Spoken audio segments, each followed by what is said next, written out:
8 feet tall, I think. It certainly does. I feel like I don't know, like a queen. It's like yesterday, Mike Yarwood was sitting on that stool, and he said, I know you're having Lena in tomorrow. He said, I think I better lower the stool before she comes. I think I needed a step ladder more than it. So, anyway, it's good to see you. And as I say, I actually hadn't remembered that you were only 9 when you did Opportunity Knocks. Yeah, that's right. I was only 9. And that strong, strong voice coming out. Well, yeah.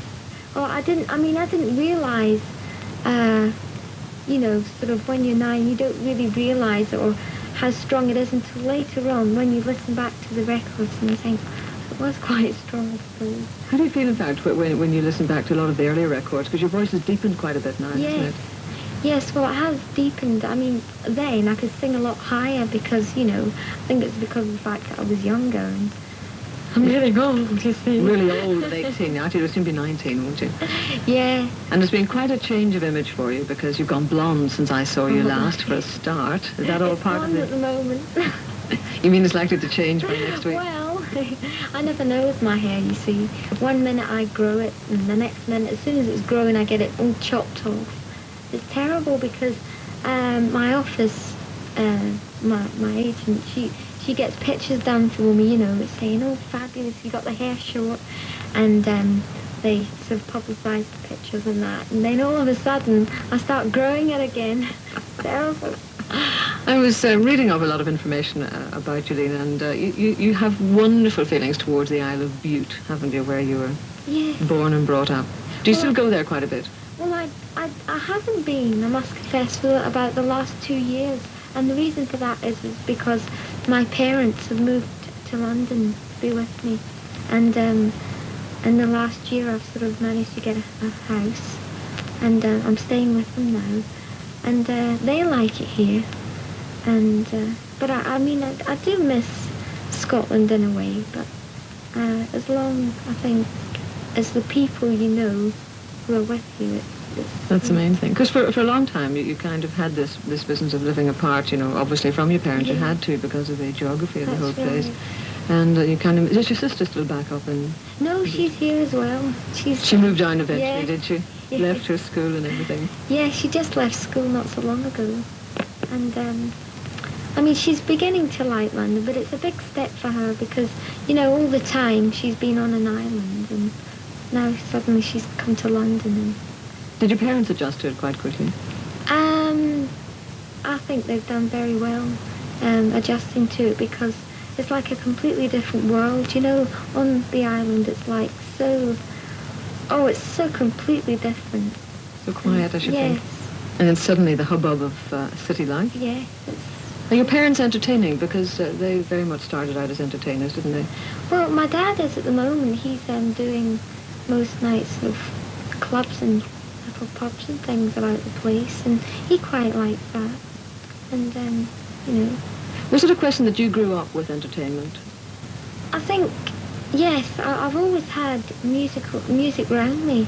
I mean, my dad and my mum and my sister, even when she was tiny, we all used to sing. Especially my dad, he used to have the guitar, and every day without fail he'd be playing that blooming guitar and we'd all be singing there. It wasn't a question that you're made to sing. I mean, you always enjoyed singing, did you? No, not at all. I mean, we weren't made to sing in any way. It was just a natural thing. I mean, if there wasn't singing in the house, it was odd, really, Well, if you actually made it through to Opportunity Knocks when you were only 9, I mean, where had you been doing your singing before that? Well, really, I was just in the house and in sort of relatives' homes and things like that. When I used to go visiting, I used to, oh, Lena, give us a song, and I used to just stand up on a table or something and start singing, And I didn't think twice about it. I mean, I didn't even sort of get embarrassed or anything. It was just such a natural thing. And I remember on the island once a year there used to be in the small music hall like a competition for youngsters, and they get a prize. And I used to get all dressed up once a year and go down there with my little dress on. And touch wood, I mean, I touch wood too, yes. I'm superstitious like that. Yeah. I won a prize most of the years. But I didn't, as I say, I didn't think anything of it, and I never ever thought of going on stage sort of professionally or anything. It wasn't really till we used to watch Opportunity Knocks without fail every Monday, you know. And it was my aunt and my mother and somebody else in the house that said it would be really good if we, or it would be funny if we wrote in for Lena. And she got the audition, and that's what happened. I did, and you know, this sort of story goes along really. I know, but it's fantastic to think that you're not even 19 yet, and yet you've got all this experience to look back on. And we'll be talking about that experience, and indeed the fact that you have your own television shows now, endless recordings, trips to America, the whole bit. We'll be talking about that after the 1 o'clock news. Your line to Lena Zavaroni today is 01 580 4411. But we go up to... We're going to hold tight right through until 2 o'clock because Lena Zavaroni is our special phone-in guest today, and that indeed is her new single. I suppose that very much tied in with the television programme as well, Lena. That's right, yeah. Now, 3 of those have gone, and I think you've been interrupted by the World Cup, have you not? That's right. The blooming football. The football. Yes, it's sort of broken it up a bit because there's another 3 to come, and that will probably be in, say, 3 or 4 weeks' time, and maybe even before that. So your series of 6 rather got split in the middle. Yeah, but sometimes that can be quite a good thing. I was just thinking that over the last couple of days we've heard a lot about this little girl, Aileen Quinn, who's the star of Annie, and that's being premiered tomorrow night in film terms. And I was thinking of you in the same context because, again, you know, you started out roughly the same age group and so on. And I mean, I know that you've talked about this before to other people, but it's always interesting to find out about the whole childhood thing. I mean, as to whether you feel that at any stage you missed out on the average childhood, if I can put it like that. It's a difficult question, really, because, I mean, I was so sort of involved in what I was doing at the time. You know, at that age, I was sort of, maybe, I was over in America, seeing all the different things and taking different things in, and it never really entered my mind that I wasn't supposed to, I wasn't with, there was other children around me, because, I mean, when I went to stage school, I had lots of children around me, you know, but it's just one of these things. I think that makes up for it. If you're involved in something and you're enjoying it, I think that makes up for maybe going out to play with your pals or whatever, really. Of course, you had to be very careful, didn't you, in terms of the number of shows you did per year. I mean, your agent, Dorothy Solomon, had to get permission and all sorts of things, didn't you? Yes, that was terrible because, well, I mean, I suppose it was right in a way, but there might be some person somewhere that might exploit a young child star or whatever. But I think in most cases, I think they can maybe take it a little bit too far because, I mean, in the end, there was more harm done than you know, like if you're doing a television show, you've got to get it done in so many hours, and if you're not out the building by that time, you're you know, they make a big case about it. And you spend half your time sort of running down corridors, changing to try and get out the building. On No matter if it's snowing or raining. So how many productions were you allowed to do a year then, roughly? Well, 80 per year. But 80 per year? Yes, that's not really a lot. So what age did you have to be, you know, when you were able to do as many performances per year?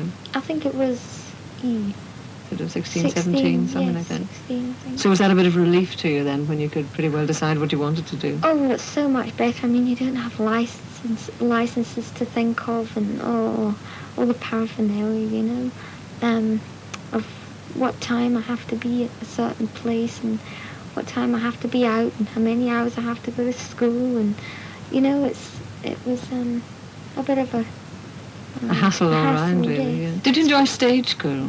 Because, I mean, you were obviously doing all the television work and doing all the professional engagements at the same time. Yes.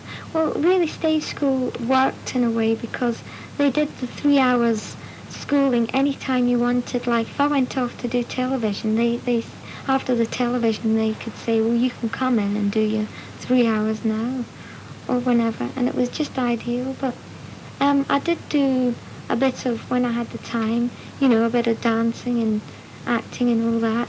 And did you do your schoolwork? Yes, I did the schoolwork, but I wasn't the I wasn't the brainiest child in the school. Under duress, you did your 3 hours a day. Okay, let's take our first phone call. It's Joyce Pauly from North Wembley. Good afternoon to you, Joyce. Hello, Gloria. Hello, Lena. Hello. What I wanted to ask you is, if you had a daughter who's 7.5, as my daughter is, and has been absolutely mad on the stage since she's about 3, would you encourage her in every way you could, or would you try and dissuade her, as I've been really trying to do over the last few years? I feel she ought to lead a normal life and not go for the glamorous side of life. Well, I mean, it really depends how much she wants to do it. I mean, if she wants to, when she's older, get up and just say, well, I'm doing it, it's, I think that is sheer determination and wanting. But, I mean, I don't think it's really, I suppose, in the end, it would be up to her, when she's old enough. But, I mean, if she's got the talent there, and if everybody thinks she's got the talent there, and she really wants to do what she's doing at the moment, even singing it, it's at 6. She's 7 now. She's 7.5 now, but it's the acting side she's more interested in rather than the singing and dancing side, I think. It's strange seeing she's so young, isn't it, Joyce? Yeah. Well, it is really. I mean, if maybe she should go to stage school, That was the other thing I was going to ask. Because then they would be able to